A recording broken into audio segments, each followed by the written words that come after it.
Hello guys, কি অবস্থা সবার? নতুন একটা রেসিপি নিয়ে আসলাম আপনাদের মাঝে। পাঙ্গাস মাছের বোনা। প্রথমে আমি পাঙ্গাস মাছগুলো ভেজে নিলাম। এখন তেলের মধ্যে পেঁয়াজ কুচি দিয়ে দিলাম।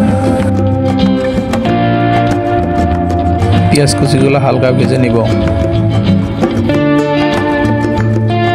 এবার দিয়ে দেব তেজপাতা আর গরম মশলা। আর একটু ভালোভাবে পেঁয়াজ কুচিগুলো ভেজে নিব। এখন দিয়ে দিব হচ্ছে আদা বাটা, রসুন বাটা,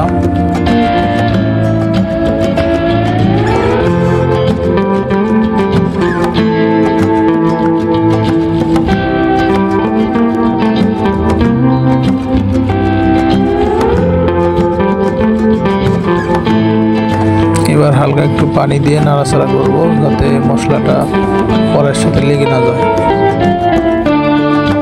এইবার দিব পরিমাণ মতো হলুদ,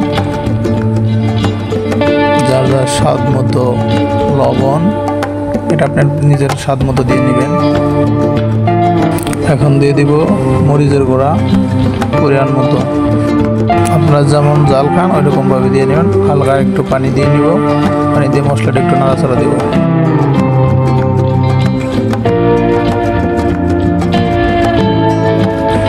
মশলাটা কষানো হয়ে গেলে ভেজে রাখা পাঙ্গাস মাছগুলো দিয়ে দিব। মাছগুলো একটু নাড়াচাড়া দিয়ে কষাই নিব।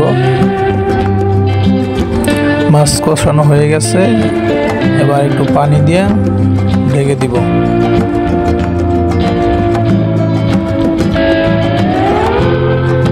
5-6 মিনিট ঢেকে রাখার পর এবার তুলে দেখবো কি অবস্থা। হ্যাঁ, এবার হয়ে গেছে। আপনারা চাইলে আর একটু সোড়া শুকাইতে পারেন, রাখতে পারেন। আমি আর একটু সোড়া শুকাবো। সোড়া শুকানো শেষ, এখন রান্না শেষ। এখন খেয়ে দেখবো রান্নাটা কেমন হলো। আশা করি সবাই ভালো থাকবেন। আল্লাহ হাফেজ। আবার নিয়ে আসবো নতুন কোনো ভিডিও।